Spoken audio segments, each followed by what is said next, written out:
প্রিয় দর্শক, আসসালামু আলাইকুম। থ্রি আর নেক্সাস মিডিয়া থেকে সবাইকে স্বাগত জানাচ্ছি।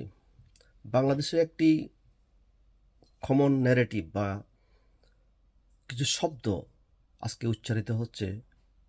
গত ১৬ মাস আমরা ক্রমান্বয়ে শুনে আসছি আওয়ামী লীগ ফ্যাসিস্ট, আওয়ামী লীগ স্বৈরাচার, আওয়ামী লীগ ডিক্টেটর, আওয়ামী লীগ নিপাত। কিন্তু প্রশ্ন হলো,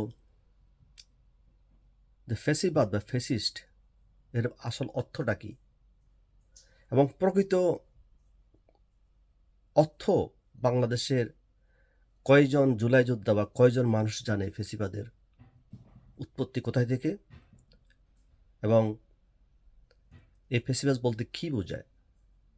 যারা রাস্তায় চিৎকার করছে, যারা নিজেদেরকে বিপ্লবী হিসেবে পরিচয় দিচ্ছে, তথাকথিত জুলাই যোদ্ধা, সন্ত্রাসী, মোল্লা, ফকির, তারা কি জানে ফ্যাসিজমের উৎপত্তি কোথায় এবং প্রকৃত অর্থ কী? তারা কি জানে এবং কয়জন এই জুলাই যোদ্ধা ফ্যাসিস্ট বা ফ্যাসিজম বানান করতে পারবে? প্রিয় দর্শক, আজকে আমরা এই ফ্যাসিস্টের বা ফ্যাসিজমের সংজ্ঞা, ইতিহাস এবং বাস্তব কর্মকাণ্ড নিয়ে আলোচনা করব। প্রিয় দর্শক, ফ্যাসিবাদ শব্দের উৎপত্তি হলো ইটালিতে। বেনিতো মুসোলিনির শাসনামলে ফ্যাসিবাদের মূল বৈশিষ্ট্য হলো মোটা দাগে গণতন্ত্রকে ধ্বংস করা, বিরোধী দলকে নিষিদ্ধ করা, ভিন্নমতকে দমন করা, সংখ্যালঘু ও সাংবাদিকের উপর নির্যাতন করা, রাষ্ট্রকে একদলীয় শক্তির অধীনে নিয়ে যাওয়া, ইতিহাসকে বিকৃত করা এবং মব এবং ভয়ের সংস্কৃতি চালু করাকে বলে ফ্যাসিজম। ফ্যাসিবাদ মানে শুধু শক্ত হাতে শাসন নয়।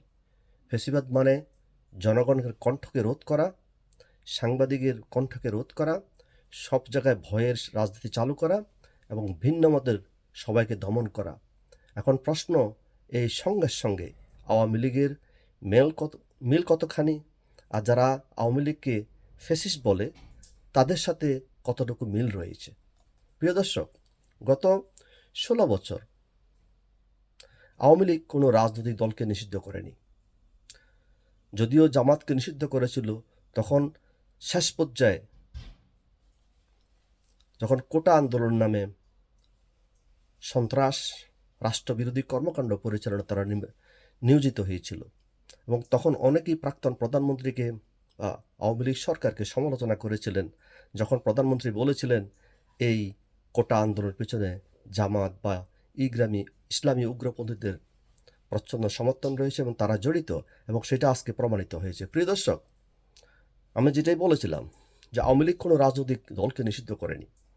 জামাত, বিএনপি, এমনকি চরমপন্থী দল নির্বাচনে অংশগ্রহণ করতে পেরেছিল। সাংবিধানিক কাঠামো বলবৎ ছিল, রাষ্ট্র পরিচালিত হয়েছিল নির্বাচিত সরকারের মাধ্যমে, যদিও তার বিরুদ্ধে দুই একটা ইলেকশন নিয়ে অভিযোগ ছিল যে ইলেকশনগুলো অংশগ্রহণমূলক হয়নি বা সব দল অংশগ্রহণ করেনি। কিন্তু প্রিয় দর্শক, আপনাদেরকে মনে রাখতে হবে, আওয়ামী লীগ কোনো দলকে নিষিদ্ধ করেনি। ভুল, ব্যর্থতা, দুর্নীতি, এটা উপমহাদেশের প্রত্যেকটা সরকারের একটি অংশ। শুধু উপমহাদেশ নয়, আপনি যদি আমেরিকা দেখেন, ইউরোপ দেখেন, প্রত্যেকটা দেশেই প্রত্যেকটা রাজনৈতিক দলের রয়েছে কিছু ভুল, কিছু ব্যর্থতা, এবং সেই ভুল ব্যর্থতা নিয়ে মানুষ তাদের কর্মকাণ্ড পরিচালনা করে এবং তাদের ইলেকশনে তা রিফ্লেক্ট করে। কিন্তু ফ্যাসিবাদ মানে সাংবিধানিক কাঠামো ভেঙে দেওয়া নয়, রাষ্ট্রকে উলঙ্গ রাষ্ট্র বা বেয়াদব রাষ্ট্র হিসেবে পরিচালিত করা নয়।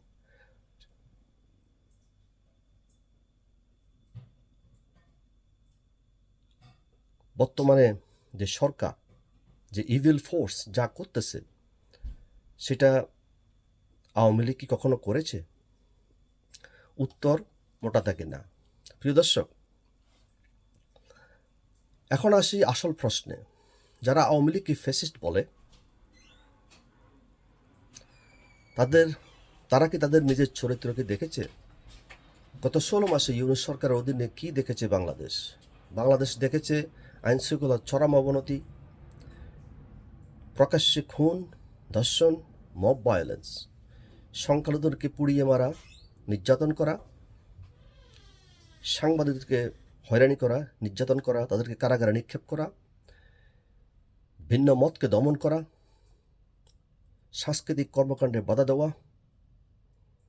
যারা জুলাই আন্দোলনে যেসব সাংস্কৃতিক কর্মী তাদের প্রোফাইল লাল করেছিলেন, তারা আজকে বুঝতে পেরেছিলেন তারা কোন ফাঁদে পা দিয়েছিলেন।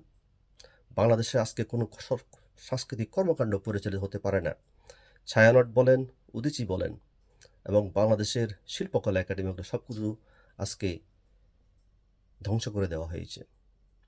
ইসলামী সন্ত্রাসীদেরকে পুনরুদ্ধার করা, বিচারহীনতার সংস্কৃতি পরিচালনা করা, যা বাংলাদেশে আজকে চরমভাবে মানুষ দেখতেছে। বোমা এবং সহিংসতার সর্বত্র প্রচলন এবং সর্বশেষ মব ভায়োলেন্স, যার মাধ্যমে সরকার প্রধান পৃষ্ঠপোষকতার ভূমিকা পালন করতেছে। প্রিয় দর্শক, এইসব হলো ফ্যাসিজমের প্রকৃত চরিত্র। মানবাধিকার, আইনের শাসন, গণতন্ত্র সব দিক ধরে গত 16 মাসে আমরা যদি জ্যামিতিক হারে বা গাণিতিক হারে তা কম্পেয়ার করি, আওয়ামী লীগ সরকার 16 বছরে যা করেনি, বর্তমানের এই অবৈধ ইন্টারিম গভর্নমেন্ট এবং তাদের দোসরেরা বিএনপি, জামাত, এনসিপি বলেন, তারা সেই ভয়াবহ যে শাসন এই দেশে চালু করেছেন, সে ফেসিবাদের 16 বছরের সেই ইতিহাসকে তারা ছুন্ন বিচ্ছিন্ন করে দিয়েছে। তারা কাকে ফেসিস্ট বলে? তারা কি নিজের চরিত্র বা নিজের চেহারা একবারও আয়নায় দেখে না? তাদের কি সেই ন্যূনতম জ্ঞানটুকু নেই তুলনা করার জন্য 16 মাসে তারা কি করেছে আর 16 বছরে আওয়ামী লীগ কী করেছে? প্রিয় দর্শক, তথাকথিত জুলাই বিপ্লব আসলে কি? এটা ছিল একটি কোটার ইস্যুতে আন্দোলনের নামে পরিকল্পিত সহিংসতা, 1971 সালের ইতিহাসকে মুছে দেওয়ার অপচেষ্টা, 24কে 71-এর উপর স্থান দেওয়া, রিসেট বাটন চেপে মুক্তিযুদ্ধের ইতিহাসকে ধ্বংস করে দেওয়া। এরা কারা? যারা জোলা যোদ্ধা হিসেবে দাবি করে, এরা 1971 সালের পরাজিত শক্তির উত্তরসূরি। তারা প্রথম প্রতিশোধ নিয়েছিল যে আঘাতটি করেছিল 1975 সালে বঙ্গবন্ধু শেখ মুজিব ও তার পরিবারকে হত্যা করে, এবং তার সর্বশেষ প্রচেষ্টা ছিল 2024 সালে শেখ হাসিনাকে হত্যা করে সেই ইতিহাসকে পুনরাবৃত্তি করা। তারা তা করতে ব্যর্থ হয়েছে, কারণ তারা বুঝতে পেরেছিল এটা যদি তারা করে, বাংলাদেশ একসমূহ যুদ্ধের মুখোমুখি হবে ইন্ডিয়ার সাথে। সেজন্য তারা তাদের সেই অপচেষ্টা ব্যর্থ হয়েছিল। এই ষড়যন্ত্রে কিছু রাজনৈতিক শক্তি, কিছু উগ্র মৌলবাদী গোষ্ঠী এবং সেনাবাহিনীর একটি অংশ এবং আন্তর্জাতিক ইম্পেরিয়ালিজম বা আন্তর্জাতিক যে সাম্রাজ্যবাদ, তাদের ইন্ধন ছিল, তাদের অর্থায়ন ছিল এবং তাদের ষড়যন্ত্র ছিল, যেখানে আমেরিকা সরাসরিভাবে জড়িত ছিল। ফলাফল কী হলো? একটি সুন্দর বাংলাদেশকে ধ্বংস করে দেওয়া হলো, একটি সরকারকে উৎখাত করা হলো। এইটাই তো ফ্যাসিবাদ। ফ্যাসিবাদ বলতে আমরা যে সংজ্ঞা আপনাদেরকে বললাম, তার উৎপত্তিস্থল বললাম, তার যে বৈশিষ্ট্য বললাম, তার সাথে সব কিছু মিলে যায়। তাদের সাথে, আওয়ামী লীগের সাথে নয়। তারা বলছে ফেব্রুয়ারিতে 2026 সালে নির্বাচন হবে, কিন্তু তারা শর্ত দিয়েছে আওয়ামী লীগ এই নির্বাচনে অংশ নিতে পারবে না। প্রশ্ন, কোন আইনে, কোন সংবিধানে এবং কোন গণতন্ত্রের বলে আওয়ামী লীগকে নির্বাচন থেকে দূরে রাখবে? আওয়ামী লীগ যদি নির্বাচনে অংশ না নেয়, এই নির্বাচন কি অন্তর্ভুক্তিমূলক নির্বাচন হবে? এই নির্বাচন কি গ্রহণযোগ্য হবে? এই নির্বাচন কি বাংলাদেশের জনগণ মেনে নেবে? কখনোই না। তারা জানে আওয়ামী লীগের তৃণমূলের শক্তি, তারা জানে আওয়ামী লীগ যদি নির্বাচনে অংশগ্রহণ করতে পারে, আওয়ামী লীগের কেন্দ্রীয় নেতাদের দরকার নেই। মধ্যম সারির কোনো নেতাও যদি ইলেকশন অংশগ্রহণ করতে পারে এবং সেই ইলেকশন যদি নিরপেক্ষ হয়, তাদের জামানতও থাকবে না, তাদের অস্তিত্বও থাকবে না।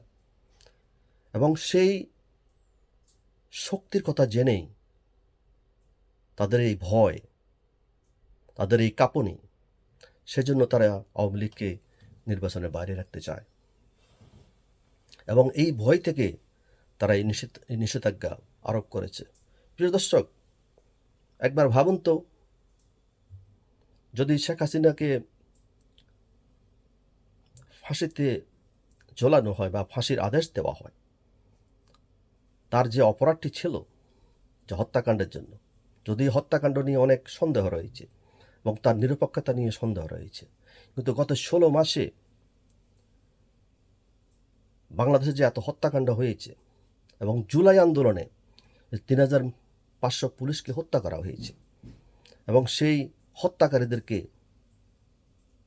ইন্ডেমনিটি দেওয়া হয়েছে, সেজন্য বর্তমানের এই ইউনূস প্রশাসন, জুলাই যোদ্ধা, তার অ্যাডভাইজার এবং বিএনপি এবং জামাতের শীর্ষস্থানীয় নেতাদেরকে কতবার ফাঁসি দেওয়া উচিত।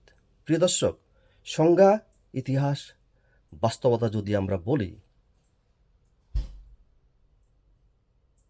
যারা নির্বাচিত সরকারকে ফেলে দেয় অগণতান্ত্রিকভাবে ষড়যন্ত্রের মাধ্যমে, যারা ইতিহাসকে মুছে দেয়, যারা বিরোধী দলকে বা কোনো রাজনৈতিক দলকে নিষিদ্ধ করে, যারা 3500 পুলিশকে হত্যা করে এবং যারা হত্যাকারীদেরকে দায়মুক্তি দেয়, যারা রাষ্ট্রদ্রোহিতাকে বিপ্লব বলে ঘোষণা করে, তারাই ফ্যাসিস্ট, তারাই ডিক্টেটর। সব সীমাবদ্ধ সত্ত্বেও আওয়ামী লীগ তাদের চেয়ে হাজারো গুণে ভালো। সেটা আমার কথা নয়, সারা বিশ্বের বিবেকপাশ মানুষের কথা। বাংলাদেশের প্রত্যেকটি মানুষ জানে যে আওয়ামী লীগ 16 বছর মানুষের জন্য কী কল্যাণ করেছে এবং তাদের কী সফলতা, তাদের কী ব্যর্থতা। ইতিহাস কখনো মুছে ফেলা যায় না। 1971 সালের উপর দাঁড়িয়ে এই বাংলাদেশ তার জয়গান গাইবে। 2024 সালকে কখনোই 1971 সালের উপরে স্থায়ী দেওয়া বা যে ষড়যন্ত্র তারা করতেছে সে কখনো সফল হবে না। 30 লক্ষ পানের বিনিময়ে স্বাধীনতা, 3 লক্ষ মামনের সভ্রমের বিনিময়ে স্বাধীনতা, সে 1971 সালকে কেউ ম্লান করে দিতে পারে না। 2024 সালকে কখনো ইতিহাসের উপর স্থাপন করা যে দুঃসাহস তারা দেখে কখনো সফল হবে না। প্রিয় দর্শক, যুক্তির শক্তি ইতিহাসের পক্ষে। আপনারা যদি এই ভিডিওটি ভালো লেগে থাকে তাহলে শেয়ার করুন, কমেন্টস করুন এবং আমাদেরকে সাপোর্ট করুন। আমরা সবসময় সত্যের পক্ষে থাকি। আমরা 1971 সালকে ধারণ করি এবং 1971 সালের চেতনাকে ধারণ করি। আমরা হয়তো আওয়ামী লীগ করি বা না করি, আওয়ামী লীগের কোনো কর্মকাণ্ড সমালোচনা করতে পারি, কিন্তু আমরা ইতিহাস নিয়ে, 71 নিয়ে, বঙ্গবন্ধুকে নিয়ে, 32 নম্বরকে নিয়ে যারা ধ্বংস করে, যদি আওয়ামী লীগ এবং শেখ হাসিনা তাদের ক্ষমা করে দেয়, আমরা সাধারণ নাগরিক হিসাবে 71-এর শক্তির যারা পক্ষে রয়েছেন তারা কখনোই তাদেরকে আমরা ক্ষমা করব না। এই প্রতিশোধ আমরা নেবই। আজকে এই পর্যন্ত প্রিয় দর্শক, আবার দেখা হবে আরেকটা ভিডিওতে। Thanks for watching, by.